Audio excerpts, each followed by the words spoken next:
Good morning, Munich, and welcome to Munich Talk, episode 92.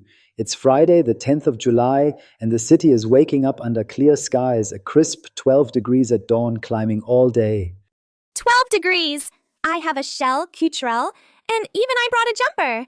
But by lunchtime, the ISAR will be full of people pretending they meant to fall in. Let's start with the police blotter, because this one is worth 2 minutes of your time. The Munich police published a case yesterday that reads like a stage play. Ooh, a stage play! Is there a villain? Please tell me there's a villain. There is. A 28-year-old man rang up a Munich resident, a gentleman over 80, claiming to work for a carpet company. He said he was buying carpets for a new shop opening and named a very tempting price. Tempting prices. The oldest trick since the first lobster bought a bridge. Here's the part I love. The older gentleman smelled a rat immediately and called the police before the visit. The Kripo, Commissariat 55, was already watching when the man turned up on Wednesday just before 1 in the afternoon. So he walked into the living room, and the living room was a trap. Beautiful. And within minutes, he showed his hand. The sale would only happen, he said, if the old man also brought out his gold and his jewelry. That is not a carpet dealer, that's a burglar with a sales pitch. Listeners, please, tell your parents, tell your Oma. Nobody legitimate ever needs to see your gold. Nobody. The doorstep is not a jewelry valuation service. Investigations for attempted fraud continue, but the headline is the good news. The intended victim did exactly the right thing. Suspicion first, 110 second, door third. Give that man a mass. And a very ugly carpet, since he clearly didn't need one. And for tonight, if you want the easy version of Friday, the Kulturstrand is open at the Vater-Rhein-Brunnen from midday until 11 at night. Sand, deck chairs, and the sound of a city ignoring its inbox.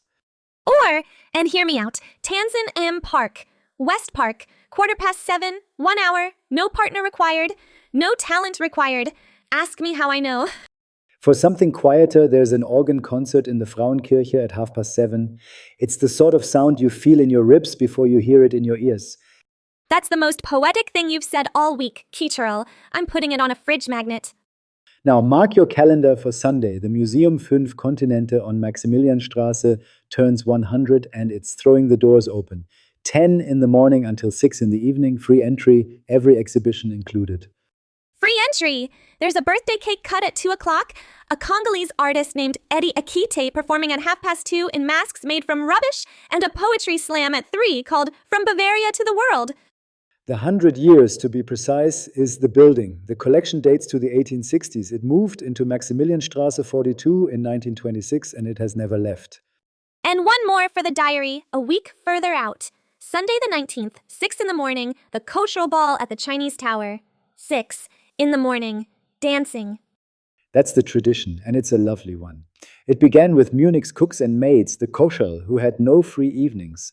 So they danced at dawn before their working day began. It was revived in the late 1980s, and it has been packed ever since.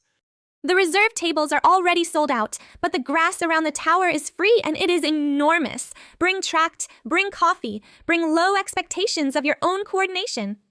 That's your Friday. One thing to do tonight, one thing to plan for Sunday, and one very good reason to hang up on a stranger who wants to see your gold. This has been Munich Talk, episode 92. Be kind, be suspicious of carpets, and be at that museum on Sunday.